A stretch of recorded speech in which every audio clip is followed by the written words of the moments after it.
Welcome to the Midwest Marvel Podcast, a podcast for people who are passionate about pop culture and nerd culture, especially in the world of Marvel, the MCU, all of it. I am your host, Midwest Marvel Guy, aka Nick Adams. Thank you guys so much for tuning in.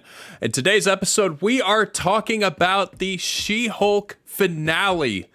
She-Hulk ended finally after 9 episodes, tied for the longest running show in the MCU. I believe WandaVision was also 9, if I'm not mistaken.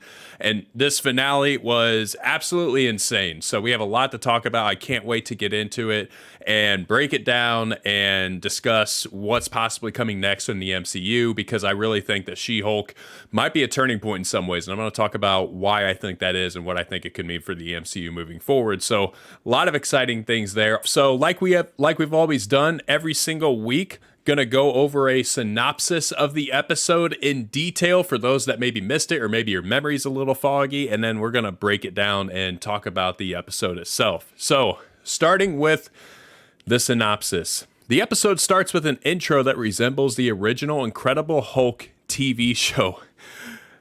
Right off the bat, this intro was so creatively done, and I was so confused for a hot minute. I knew that it was a reference to the original Hulk TV show, and I caught that, but what I didn't know was this just our intro? Was this the way that the entire finale was going to be set up? And if so, I was okay with that. I was ready for something different. I wasn't sure what to expect, and so when I got that, I was like, okay, this is the direction we're going. Of course, it turns out that this is actually a part of Jen's dream, and she wakes up in the prison where Blonsky was held. She ends up cutting a deal to get out of prison where she agrees to wear an inhibitor and no longer turns into She-Hulk. And it's at that moment, interestingly enough, that Jen realizes that she actually wants to be She-Hulk. And I think in that last episode with Daredevil, she finally started to figure out that she could balance the two worlds, right? She could have one foot in the world of She-Hulk. She could have one foot in the world of Jen Walters. And Daredevil had kind of shown her how she could do that. And especially with this famous line where he said that She-Hulk or Jen can help people when society fails them, and She-Hulk can help people when the law fails them. And I think she finally had that light bulb go off in her head, and now that she can't be She-Hulk anymore, it's one of those things where she didn't realize what she had until it's gone. Now she wants it back. Then we find out that this incident at the gala has not only cost Jen her job, but also her apartment, and she ends up moving back in with her parents. Lost and alone, Jen tries to find someone she can talk to who would understand her struggle, and she settles on Blonsky and decides to meet him at his retreat, although she doesn't actually get a hold of Blonsky because no Wi-Fi, obviously, but she does assume that that's where he's going to be, so she packs up her things, heads out that way. Meanwhile, Nikki gets invited to a party being thrown by Intelligentsia because she anonymously posted a video of Jen dancing in college to the website and was immediately messaged by Hulk King.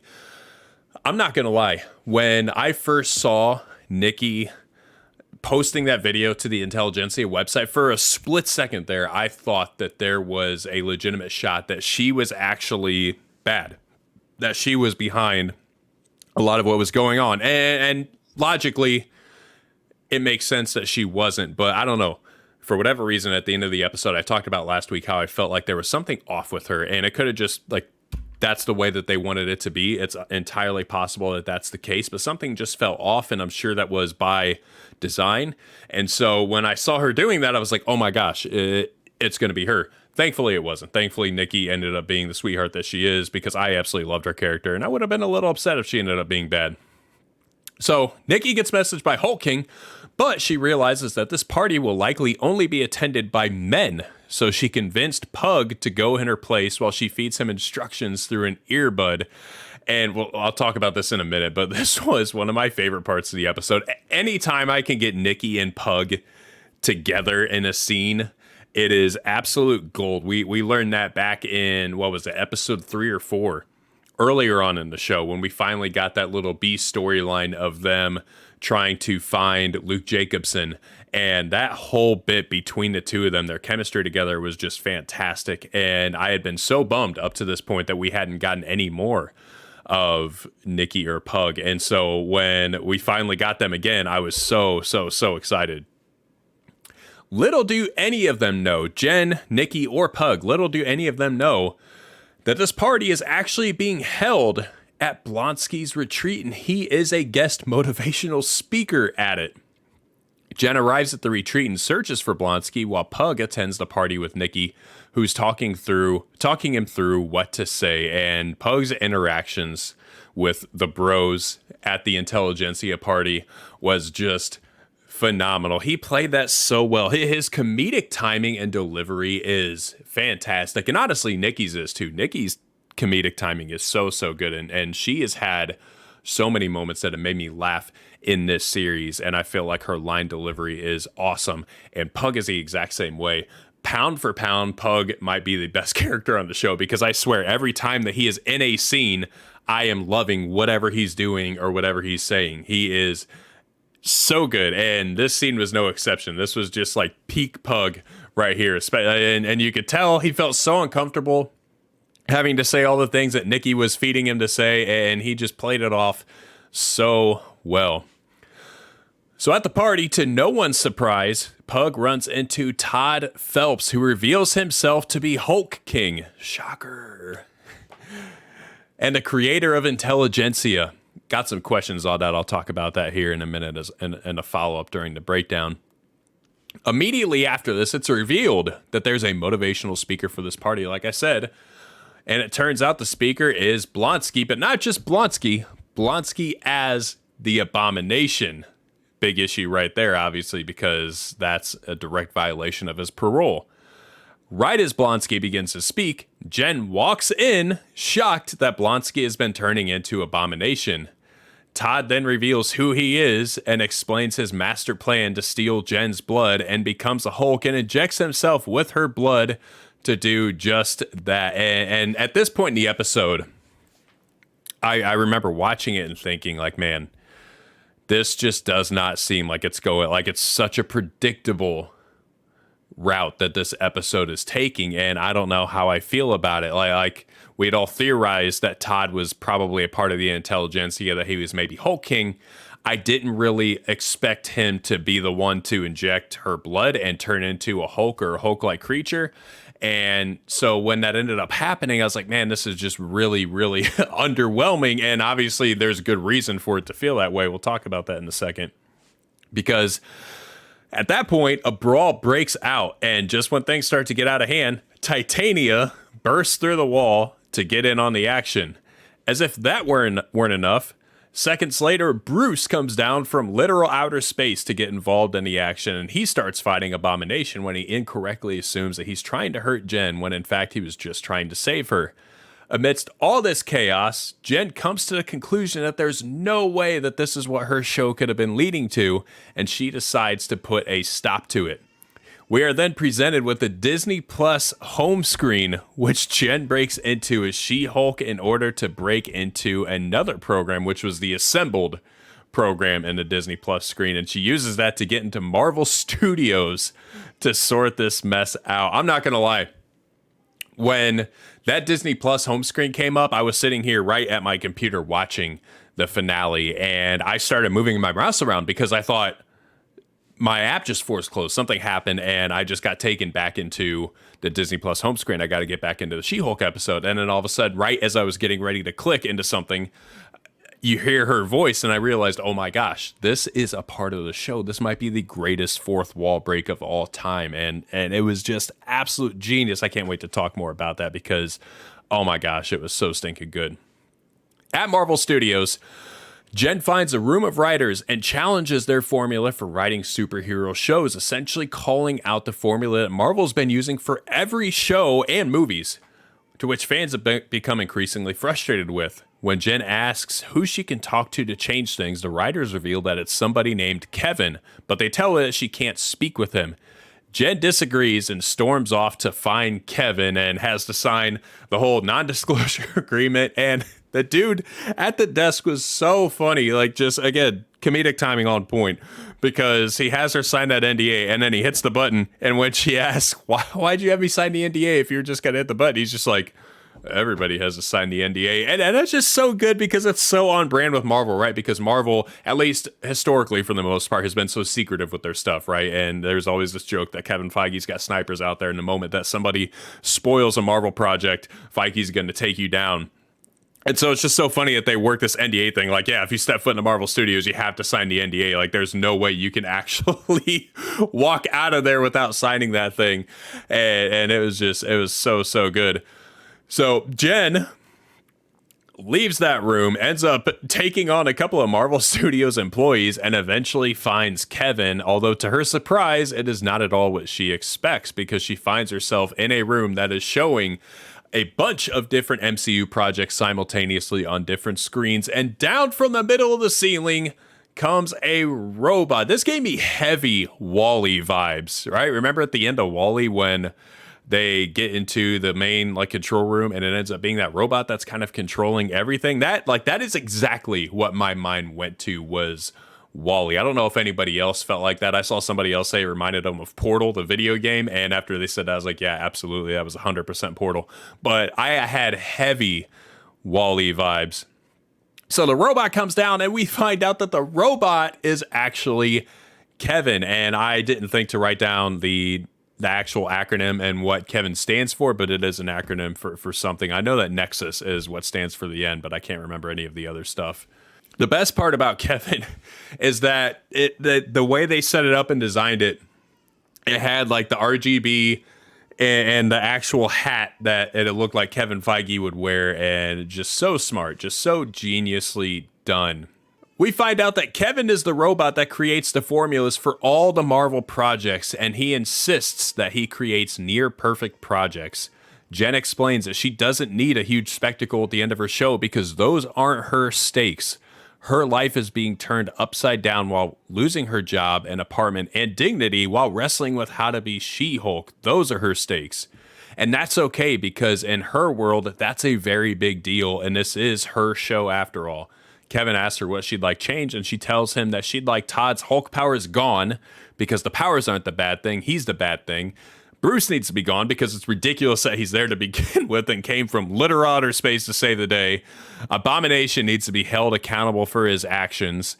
The final seeds need to be in broad daylight, which, by the way, I don't know if anybody else caught this. The broad daylight thing it was just so good. It is such a cheeky little Easter egg and reference, because so many people had been talking about how good or bad the CGI looked in daylight versus nighttime. And so for her to actually just indirectly reference that without saying why it needs to be in daylight was so stinking funny. And this was one of the most creative and just clever episodes of any show that I've seen period in my entire life. And I know I'm going to catch some hate for that, because some people are going to be, oh, you're a Marvel fanboy jumping on the bandwagon. No, I agree that this show has faults, and it's definitely not been perfect by any stretch of the imagination.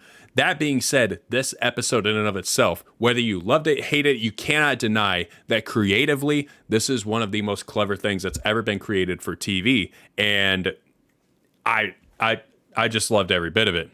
And the other thing that Jen says is that lastly, she wants Daredevil to return because quote unquote, a girl has needs to. The whole Daredevil discourse is just hilarious. So after she finds her way back to the show and Kevin agrees to the terms, Todd ends up getting arrested. Blonsky is being taken back to jail, supposedly, for violating his parole, and Daredevil returns. The final scene is a cookout at Jen's house with her family and Matt, who gets grilled with very awkward questions from her family. And then Bruce shows up unannounced and introduces his son Scar to the family. And the episode ends, although the episode technically ends with a scene where She-Hulk is walking back into a courthouse and is asked about, just everything. And she says that she'll come after you if you mess things up. And the reporter asks her, will it be as She-Hulk or Jen Walters? And she says both, which I thought was a very good answer. So that's the episode. That was the She-Hulk finale. And guys, like I said, I was blown away. I was absolutely blown away. And if it wasn't for you, if you didn't like it, that's okay. I'm not going to sit here and dog on you. I understand that not everybody probably had the same reaction and thought it was as good, but I love when things are just so crafty and creative. And I feel like this was just the epitome of creativity within TV shows and movies. It was just so stinking good. And very rarely do you get to see a show where, especially a show within a greater universe, that will directly call out the faults of the very network and company that are creating the show and call them out to such an extent, right? And we're going to talk about that, but you just don't see that very often. And then just, yeah, everything about it was so on point. And I think it's safe to say, I don't know if there is a person on the planet that correctly predicted what was going to happen in the finale. Because I know for me personally, I sat on this show and Zeke was here on this show and he couldn't make it this week. We had scheduling conflicts, but we sat on this show last week and all the weeks prior and theorized our butts off about intelligentsia and about the leader and about Blonsky, about Red Hulk, and all these different things that we thought this show was going to be leading to. And we thought we had all these different predictions and felt like, okay, at least one of these is going to be right in some way, shape, or form. It's just a question of how they actually formulate it and spell it out. And none of us were right. Like, we weren't right in the slightest bit. And I love that. And I would imagine that there's nobody else that was correct about what was actually going to happen in this episode either, because it was just so far out there in the best way possible.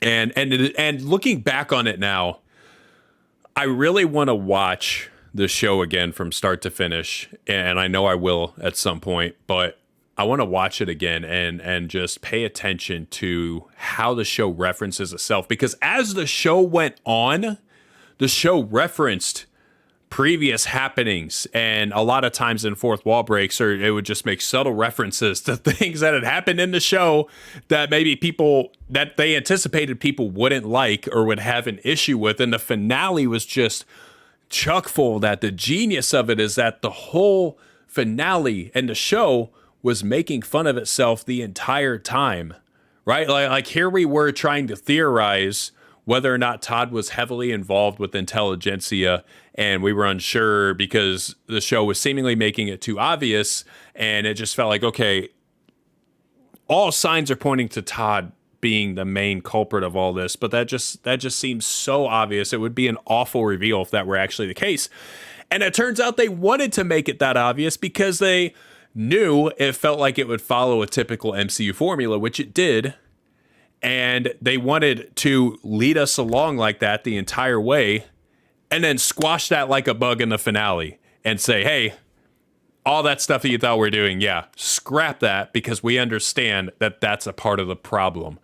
And it was just so genius. And I know that some people have dogged on the writing of this show. And again, it hasn't all been great all the time. There have definitely been its faults and things that could have been improved upon. But by and large, I actually thought it was very creatively done, very witty. And the humor, for me anyway, landed. I know for some people the humor did not land, and that's okay, because humor, especially more than anything, is completely on a person-to-person basis, right? What's funny to me very well may not be funny to somebody else. And I feel like humor is that way more than almost anything. And so, yeah, for some people it didn't land, and that is 100% okay. For me, it landed, and I thought the show was pretty witty in terms of the way it was written, and the finale was just on level 12 out of 10 when it came to that. And yeah, just loved it so much. Would love to hear your guys' thoughts on what you thought the finale, what you thought of the finale in terms of, did you like it? Did you love it? Did you hate it? What were your favorite parts about the finale? What did you love most? What do you wish would have been done or could have been improved upon? Let us know. Send in an email.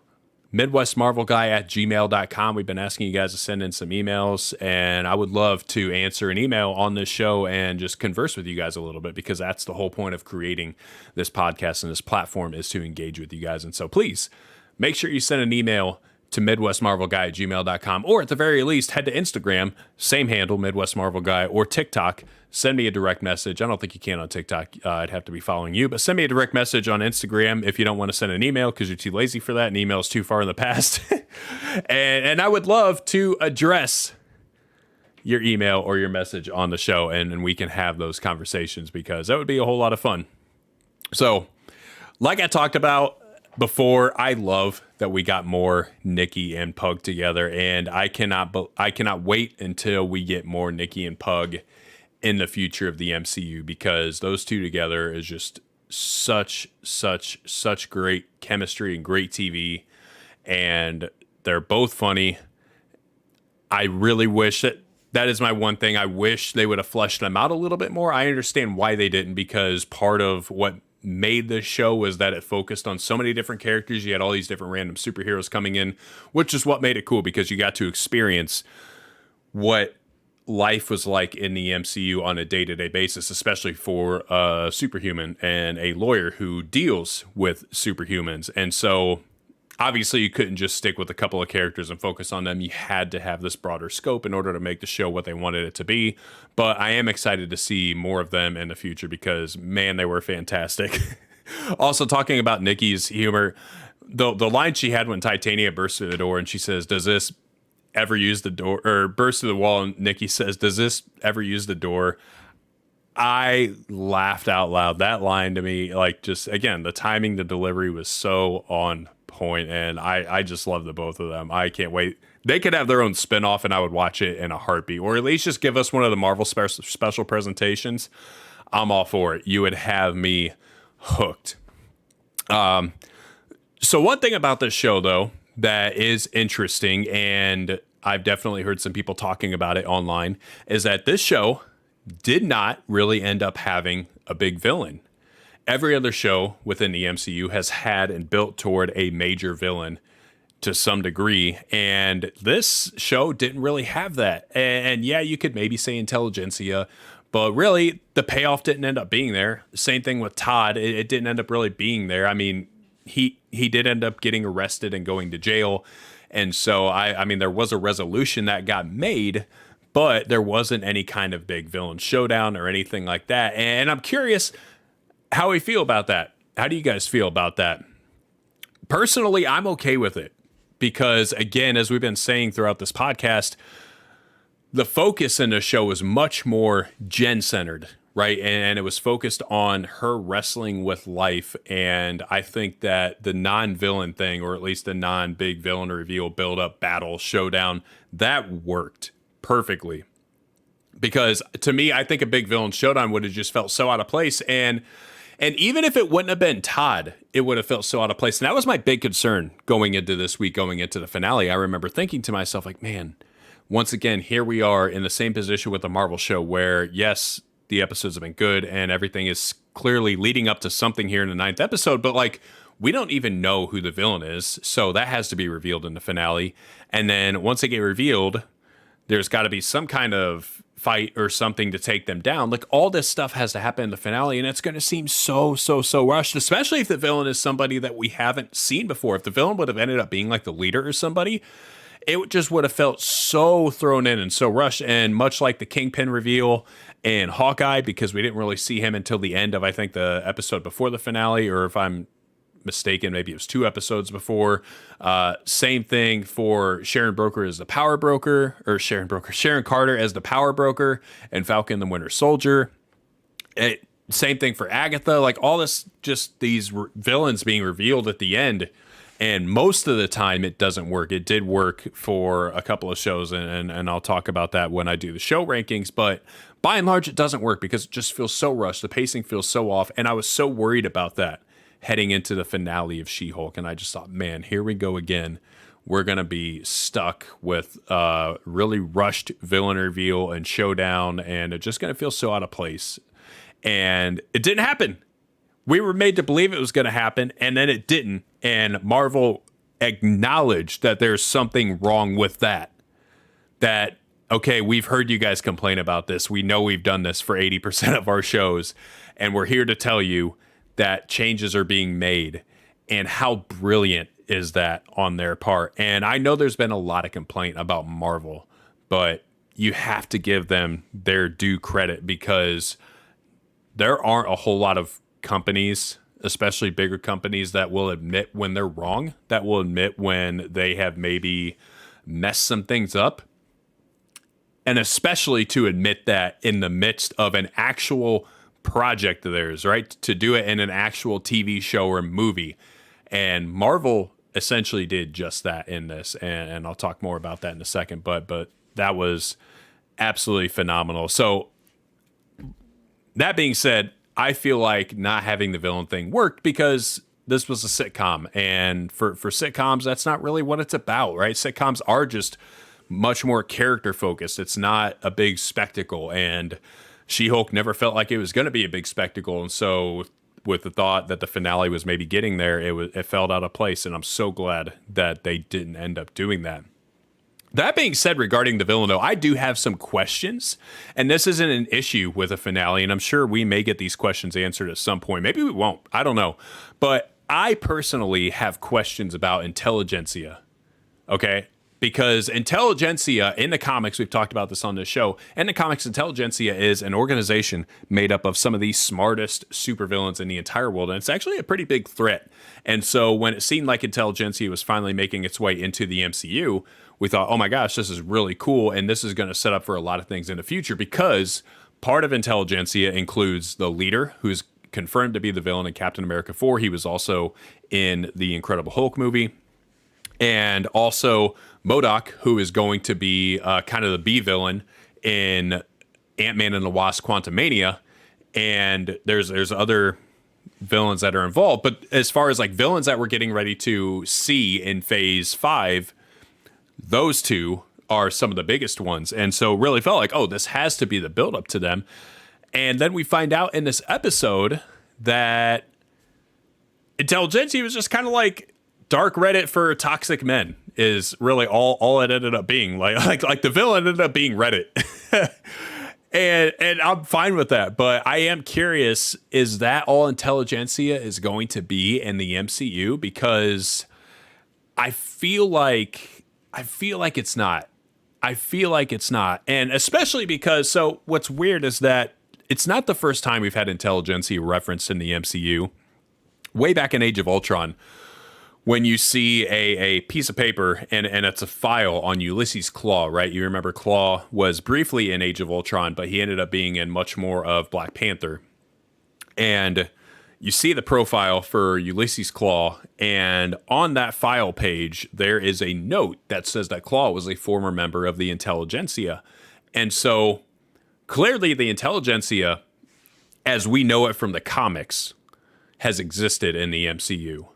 Now, is that the same intelligentsia that we're seeing now? That's what I'm not sure of. And there's no way that it can be. So a couple of possibilities that this could be, right? So it's possible that Marvel may have just completely retconned the intelligentsia reference from Age of Ultron, because honestly, it was a blink and you miss it type of thing. A lot of people don't even know that reference even exists. I don't believe, I could be mistaken, but I don't believe that they ever actually verbally acknowledge the intelligentsia. I think it was just on paper. So if you weren't looking for it and you didn't pause the screen or know where to look when that shot came up, you were going to miss it. And so it's possible they could just retcon it and say, you know what? We didn't really end up doing anything with that, and we're going to go in a different direction with some of those other villains. The intelligentsia was just, it was never that. Now it's just going to be this website. Or is it also possible that Todd coincidentally started a group by the same name? Is it possible that the intelligentsia, even though we don't know much about it up until now in She-Hulk, is it possible that it has always been existed and it has always been somewhat well known amongst the characters of the MCU? And so Todd intentionally made this website and named it the Intelligentsia, kind of as a nod to these villains that he maybe looks up to, because obviously these villains are incredibly smart. Like I said, some of the smartest supervillains in the entire universe. And obviously a person like Todd and the people who are a part of the Intelligentsia website and group are so egotistical and so all about themselves and think that they are better than everybody else. And so I would imagine that somebody like Todd and his bros would look up to these villains because they are also very much an intelligent, high and mighty type of beings. And it's possible that he just made the website as a nod to them. And so I'm very curious as to what is going to come of that. Me personally, I think that this is not the real intelligentsia. I think that the real intelligentsia that was referenced in Age of Ultron still exists, and this is some kind of a smokescreen or something. But since we are getting the leader in Captain America New World Order, and we are getting MODOK in Ant-Man and the Wasp, I think we could see the intelligentsia again. I would imagine if we did see them again, it would be in Captain America more than it would be in Ant-Man and the Wasp, because I feel like introducing them in Ant-Man and the Wasp would just be a lot, because we know that that movie already has Kang, who's the main villain, and there's obviously going to be a lot of focus on him. And then you also have MODOK, and I feel like throwing in a whole group of supervillains on top of that would just be too much. And so I'd be surprised if we got it there. If it's a thing, I would imagine we see that in Captain America New World Order. Another question I have, though, is the stolen blood from She-Hulk, is that still canon? Like, is that stolen blood plot still canon to the MCU? Because obviously She-Hulk retconned Todd turning into the Hulk, but she didn't necessarily retcon him having her blood, I don't think. And that would also erase quite a few plot points from other episodes in the show. And so my question is that plot still canon? Does someone out there still have She-Hulk's blood? Does Todd still have She-Hulk's blood? And if so, is that going to show up later? Is that going to be a part of the Captain America 4 storyline with the leader? It would make sense. Is that going to be a part of a World War Hulk storyline, which it seems like we may really be getting now, and we'll talk about that later. I don't know. Just some questions there. But yeah. Those are my thoughts about the intelligentsia and the villain. So talking about this fourth wall break, though, man, one thing I have loved with this show, and I've looked forward to it every single week, has been watching the different creative and unique ways that She-Hulk broke the fourth wall. And by and large, it was all fantastic. There were a couple episodes, I think maybe 2 episodes, where it didn't happen too often. I was really disappointed, because to me, that's been one of the biggest joys of the entire show, has been watching that. And so when we got a couple of, like, I think there was one episode where we got just one fourth wall break, and I was so disappointed about that. I thought, man, like, that is such a that's such a strength for this show, and it was frustrating to see them not lean into that a little bit more. I really think that they should have played on that a ton. And then you had some episodes where it was happening all the time, and that's how I felt like it should have been. I felt like the fourth wall break should have been the norm in the show, and that should have happened regularly. And sometimes it did, sometimes it didn't. But all that to say, when it did happen, it was amazing. Nothing could have prepared me for what the fourth wall break in this episode was going to be. And I believe that, to me, in my opinion, this was the greatest fourth wall break of all time, at least that I've seen. Maybe there's a better one in existence, but I've seen the Deadpool movies, and obviously there are some ridiculous fourth wall breaks in that as well that are very comparable and on par with this fourth wall break in She-Hulk. But I do feel like this wall break was just something no one else had seen, like just completely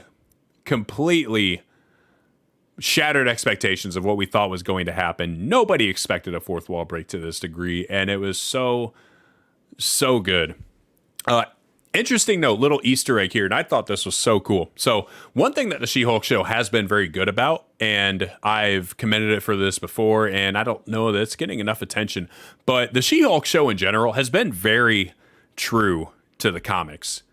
And there are always a lot of Marvel and MCU fans that complain that shows and projects aren't true to the comic source material. And obviously there are always going to be liberties that are taken, because that's just the way Hollywood is, and things get changed. And we just got to be honest, the source material isn't always great. You know what I'm saying? Just because the source material exists doesn't mean it needs to be translated on screen. Sometimes source material is just okay, but the general idea behind it is good. And so someone else comes along, they see that and say, hey, this was great, but I think we can make it better. And then that happens. I'm not of the belief that everything needs to be 100% comic accurate all the time. And I never hope that it is, because honestly, some stuff would just be really weird. And some of these shows and movies would be a lot worse because some of that stuff just isn't going to translate the way that it should. For instance, the whole Thanos thing, like Thanos' motivations in the Infinity Gauntlet comics are so much different than they were in Infinity War. And honestly, if they'd have decided to go with comic accuracy in Infinity War, it would have been a really weird movie, man, because Thanos in the comics, his whole motivation for erasing half the universe is because he wants to court Lady Death and impress her and win her over. And so he just keeps trying to do worse and worse things to get her attention and eventually resorts to erasing half the universe. And even then, if I remember right, it's been a while since I've read it, I still don't think it actually ends up working for him. Like, dude just swings and misses. But it was just a weird storyline, and I'm so glad that they chose to tweak that, because it just would have translated so much worse on screen than it actually ended up doing. So that being said, the She-Hulk show has been very comic accurate in a lot of ways, and one of the biggest ways has been these fourth wall breaks, because that is very unique to the She-Hulk comics, especially the John Byrne runs of the She-Hulk comics. He kind of mastered that fourth wall breaking. And this entire fourth wall break of her getting into Marvel Studios, that was a direct nod to She-Hulk number 37, which was written by John Byrne, where She-Hulk wasn't satisfied with the ending of her comics, so she decides to break out of the comic panel to talk directly to John Byrne and beef with him. And I just thought that was cool. Really nice little nod to the comics. And there have been a lot of instances like that where there have been some very direct references to the source material in this show. And I like that because it does show that the writers, that the creators are handling this with care. Maybe you haven't agreed with the way it's been handled, and that's on a person-to-person basis, but nonetheless, they have handled it with care. They understand the source material, and they've tried to be true to it to a very large degree, and I appreciate that. I like when the creators really dive into the source material, at least if nothing else, just to be educated about it. What drives me nuts is when a director or a writer or somebody is working on something that has a large amount of source material, usually a comic book movie, and they're working on it, and you hear the director or writer say, yeah, I actually haven't read any, like, I'm not familiar with any of the She-Hulk comics. I haven't watched any of the other MCU shows. And that always just bugs me, because I understand these people are busy and are doing so many things, juggling so many different things at one time. But how can you hope to make the best project that's going to be the most in line with the universe that it resides in if you have no prior knowledge of that? And not saying that it has to fit perfectly, but I really just don't understand it, and maybe I can be educated on this. I really just don't understand how that could be a strength, to just completely ignore source material altogether, even if you're not going to use any of it, to just be aware of it and be educated about it and have that in mind, because I just think that's so important. And the writers of She-Hulk have clearly had that, and I think that's been super cool. One question I do have was that actually Marvel Studios that Jen was in? I believe that it was, to a degree. I was watching a YouTube video just a couple of days ago, and some people were talking about it, and one of the guys had said something like, hey, I've actually been where she's standing.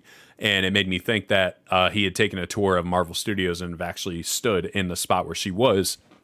Now, I'd imagine that some of the rooms, sets, things like that weren't actually a part of Marvel Studios as it's currently designed. Some stuff was, I'm sure, created for the sake of the show. But I do think there were parts of Marvel Studios in that were real. And so maybe someone could write in, let me know if that's correct or if that's not.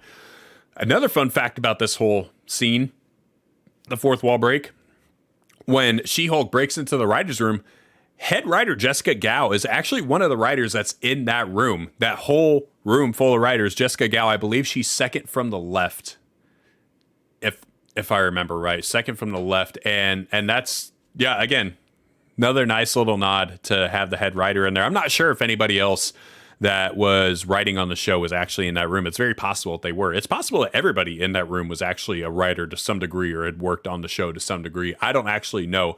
I just know that Jessica Gao, the head writer, was in that room. It's also interesting that the writers talked about season 2 because is that actual like, did we get confirmation there that a season 2 is really happening, or are they just playing around messing with our hearts? I really hope a season 2 is happening because I thoroughly enjoyed the show. I really can't wait to see more She-Hulk. I'm most excited though to see She-Hulk interact with other heroes that we know and love in the MCU, because to me that's one of the beauties of the MCU is that it is such a big universe. You grow to love these characters so much, and then you get to see them interact with other characters that you love. And I feel like She-Hulk, just Tatiana Maslany really is, I mean, what it is. She just has such a charisma about her.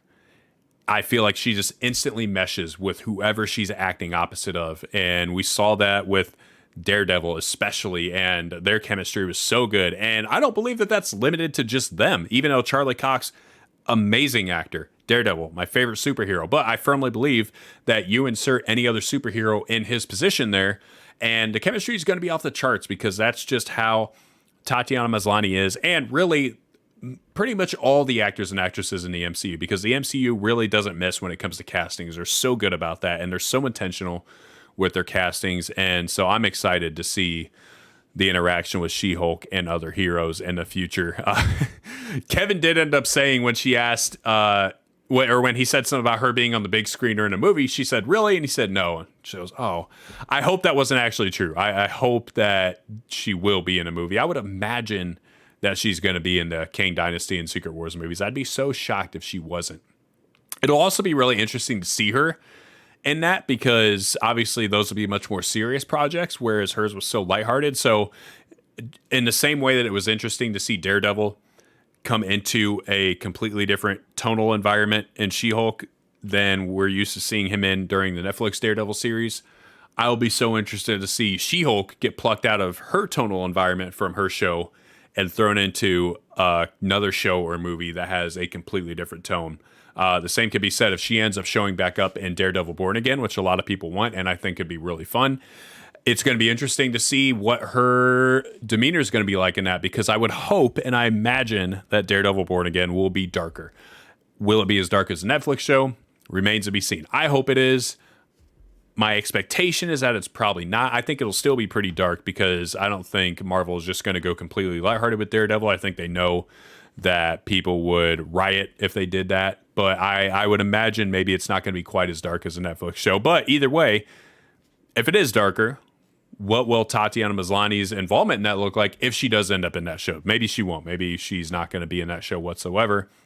But if she is, it'll be interesting to see. I also love that Kevin ends up being some formulaic robot that pumps out Marvel projects that all follow the same formula. That was just so gold. And again, it's just so genius, calling out practically every criticism that anyone has ever had of Marvel, especially in Phase 4, right? Like this entire fourth wall break, that's all this was. It was just one giant like roast sesh of Marvel in Phase 4. And it just showed us more than anything that they are so aware. Like they hear us as fans, they hear our criticisms, and they're responding to our criticisms. And I do think a lot of these are unfair, because we got to remember a lot of these projects were made a long time ago, right? And a good deal of projects in Phase 4 were pre-COVID and then like post-COVID, but still dealing with the aftermath of COVID, and they're just now coming out. We're just now seeing them, and so I think some fans would criticize a project and then expect the very next project to directly address all the criticisms that they had, and that's just not realistic, because odds are, when you're criticizing the previous project, the next one is already finished, ready to come out, and there's no way Marvel's just going to hear criticism and like, okay, you know what? Let's back up everything we just did on this show, scrap it all, start over. Like, no, that's done. But this show did address that. Hey, we hear you guys. We hear your criticisms, and we are actively seeking to change things up a little bit. And I felt like the acknowledgement that all Marvel shows, or at least a lot of Marvel shows and movies, seem to follow the same generic formula, is a very big step in the right direction. And it was great. I really think that we may look back at She-Hulk and say that this was a turning point in the MCU. And some people will hate that, especially if it ends up being the case, because obviously She-Hulk has drawn the most criticism out of any project that I've seen Marvel ever do. And I don't think it's at all warranted. If you don't like it, it is what it is. But don't be a troll about it. Be a reasonable human being. But if this ends up being the actual turning point for the MCU, 50% of fans won't want to acknowledge that because they hate the show, and so they won't want to acknowledge that the show contributed anything to the development of the MCU in the future.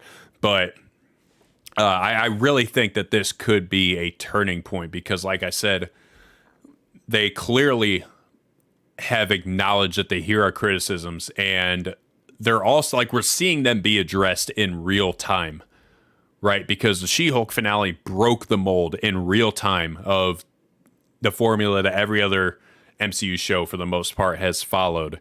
And we watched the episode build up to that, like build up to what we thought it was going to build up to. And a lot of us were going to be disappointed about it. And then it just completely broke that, just tore it apart, scrapped it, and said, hey, let's do something completely different. And it was amazing. And just 2 weeks ago, we got Werewolf by Night, which again, completely shattered the mold. A black and white, old monster movie-esque project that was a 50-minute special, something that Marvel had never done before up to this point, with a high level of gore that I was not expecting. And even the writers and the directors of the show said that they expected to get a TVMA rating, and I think the only reason that they didn't is because it was done in black and white, and so the blood didn't translate as well on screen. So you have that. And then Wakanda Forever is coming up in less than a month now, and that looks amazing. And Black Panther, and so, depending on who you talk to, one of the best Marvel projects ever made. For me, it's borderline top 5. Like, it is right there.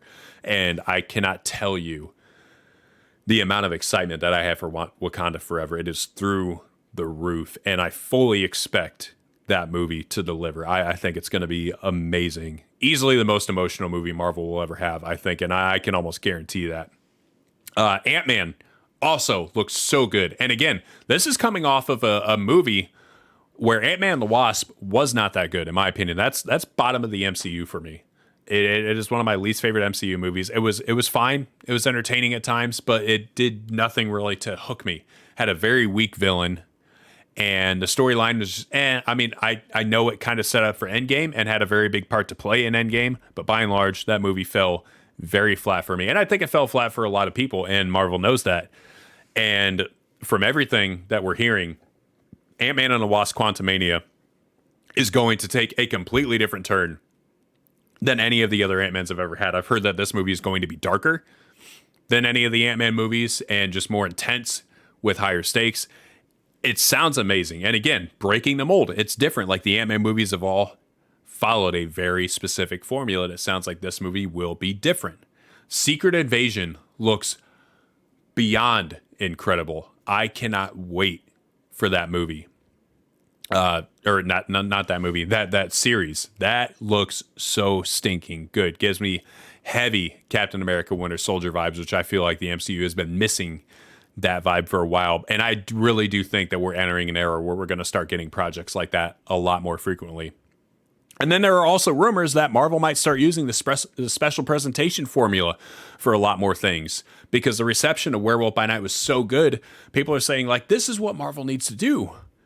We love the TV shows, and the TV shows are great in the right context, but maybe not everything needs to be a TV show. Maybe some things can just be a special presentation, especially when we're talking about more minor characters. Maybe we don't need a whole 6 to 9 episodes about them.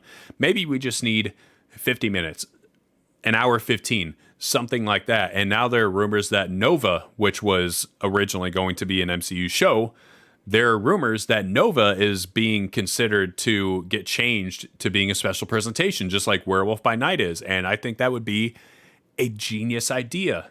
And it just keeps things more fresh for me.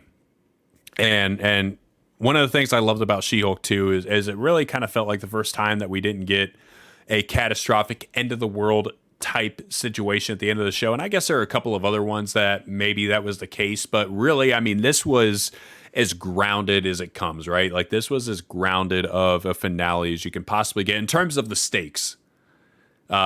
The actual finale itself not grounded because she literally broke through a home screen and a streaming service and went into the studio that's creating her show. That's not grounded.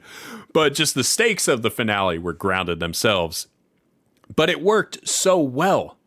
It worked so well. And I feel like this should be the case for more shows and movies. Like we don't have to have these catastrophic stakes in every single thing. It's great for some projects, and we still need that because that's just a part of the superhero genre, right? That's just the way it is. And if you don't like that, probably don't watch superhero projects because that's just going to happen. You'll never get away from that formula to an extent, but it is possible to switch it up. And if you read the comics, talking about being true to comic source material, there are a lot of comics where the stakes are very low, but to that particular character that the comic is focused around, the stakes are high for them. And in this show, in She-Hulk, the stakes were high for Jen. Maybe not to the rest of the world, but for Jen, these were very real, very high stakes. And I loved that the show so heavily focused on her and on her stakes and didn't try to make it into something much bigger and try to broaden the scope to something just so extreme and out there that it just felt so catastrophic. And I hope we get that more, especially for the street level stuff. And there have been rumors this week that started swirling, maybe it was last week, where for Spider-Man 4, that for Tom Holland's Spider-Man 4, there are rumors that the events of Daredevil Born Again will tie into Spider-Man 4. And to me, that makes it sound like Spider-Man 4 will be much more street level focused, which would be fantastic because that's what Spider-Man is. Spider-Man is a street level character first and foremost. And Feige's even said that Spider-Man and Daredevil will be kind of heading up the street level division of the MCU. And I'm so excited for that. And I hope we get to see them together in Spider-Man 4 and in No Way Home or Born Again. I would love to see them together in that. But I really hope that because I would assume Daredevil Born Again will be a street level. I'm going to be kind of ticked if they end up making that like cosmic or anything else. It needs to be street level. That's what Daredevil is at his core. And I think Spider-Man's going to be that too. And that's going to be so stinking cool. So that being said, I really think we're hitting a turning point for Marvel. And I think we're going to start seeing, I think we're heading into the age of peak MCU. I really do. And I personally haven't felt like Phase 4 has been awful. I know a lot of people have. I've still loved it. I think there are some very good projects in Phase 4. I've been very entertained. Yes, some of the quality is lacked in spots. I understand that.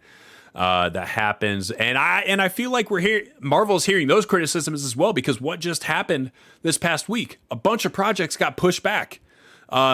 Secret Wars got pushed back. Blade got pushed back. Different reasons. They're having a whole director fiasco and writer fiasco, but that got pushed back, and a couple other things got pushed back as well. And I also feel like that's just another example of Marvel saying, hey, we understand there's been an issue with quality. We've been putting out too much too fast, so we're going to slow it down. Now, I still think they're going to put out more than what they were back in Phase 2, back in Phase 3. It's going to be a lot, and I'm okay with that because you can give me all the content. Man, like give me all the Marvel content. I love the fact that there's almost always something with Marvel happening at all times. That's great. But I think it could spread out a little bit more. But nonetheless, it just goes to show that they are hearing us.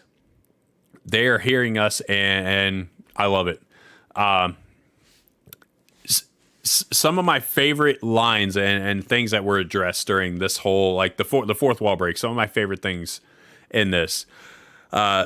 I love that Jennifer, when she gets into Marvel Studios with Kevin, I love that she was asked to transform off screen to save money, because that was like one of the, I don't know how much you guys have paid attention, but that had to have been one of the main criticisms that I've heard about the show in regards to CGI. Like, why don't we see her transform on screen? Like, is the CGI really that bad?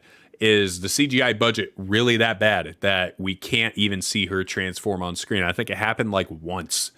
And even I started to notice it. At first I didn't notice it. And then after a while, I was like, yeah, why does it cut away every single time? Is the CGI budget really hurting that much? And then they addressed that in this episode. It was so good. We need you to transform off screen in order to save money. I just thought that was brilliant. And then the best part about that is when he follows that up and Kevin says, our special effects team has moved on to another project, and you hear the Black Panther music. That sent me, dude.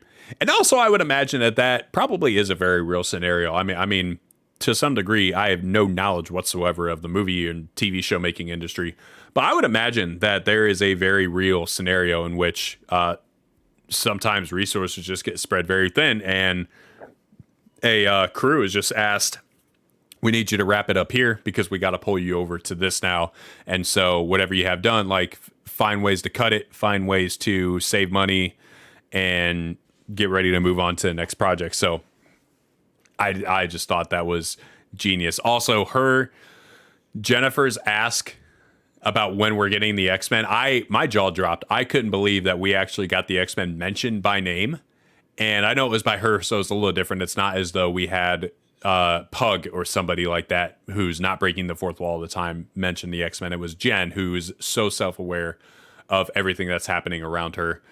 But even so, getting a mention of the X-Men, especially after having so many X-Men references in this show up to this point, especially with Wolverine, right? We had the reference to Wolverine on the computer screen at one point, and then we also had the reference to Wolverine with Nikki when she had the makeup, used them as claws. So really cool to actually hear that get mentioned by name. And then, of course, Jen's line with Daredevil, the multiple mentions of him, and how Hulk's smash fourth walls, smash bad endings, and sometimes Matt Murdock. Like, oh my gosh, like the humor in this episode was so on point, and that sent me, man. It was just so sticking good. And then I didn't know we'd actually see him. She mentioned it. I was like, okay, is he actually going to grant that wish? And then we're in that scene where she's outside and getting ready to take on Todd or talk to Todd. And Daredevil just like out of literal thin air just drops. It was so good. And then we get to see him obviously interacting with her family, which, I mean, anytime you want to throw Charlie Cox as Matt Murdock and Daredevil into a project, I don't care what he's doing. I'm here for it, and I will never argue against it. So I was so glad to see more of him. And then obviously we got Scar, Hulk's son Scar. I got to be honest.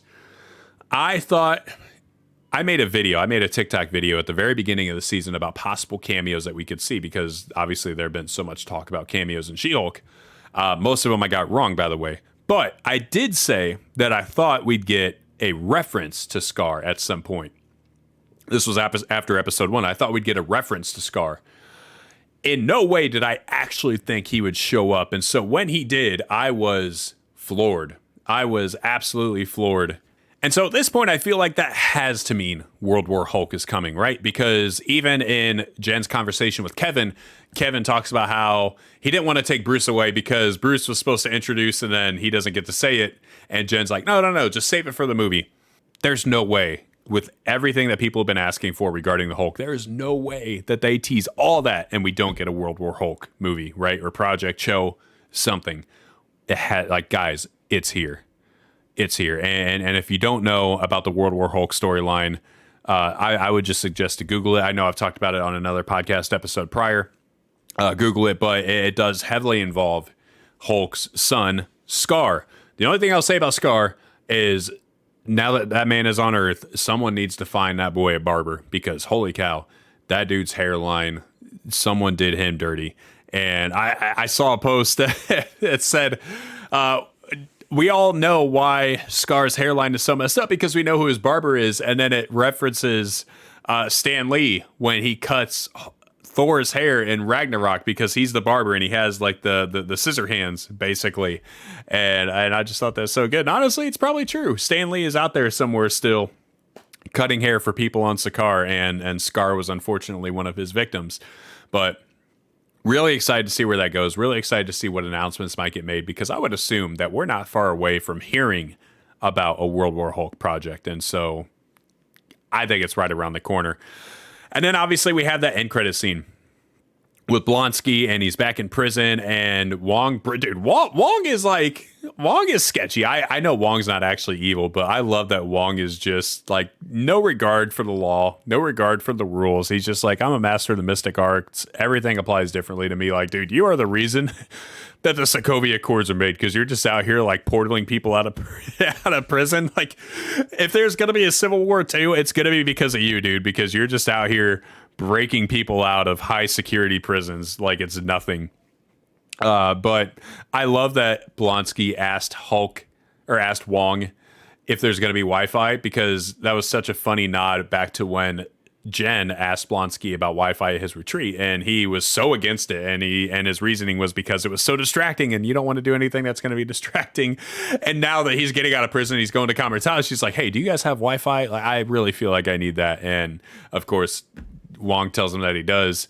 And yeah, just such a nice nod. But the real question that I have about this is, does this mean that Blonsky's escape is setting him up for a role in the Thunderbolts after all? Because we know the Thunderbolts lineup was announced. Blonsky wasn't in it. Neither was Zemo, the villain from Civil War. He was also in Falcon and the Winter Soldier. And those are probably the two people I would say that everybody wanted to see. I mean, I would imagine that if you polled most MCU fans and asked them who their top 3 people that they wanted to see in the Thunderbolts would have been, I almost guarantee you that Zemo and Blonsky, Abomination, would have been in that top 3 for them, because they're just such iconic villains, and Zemo was so well done, and I just want to see more of him.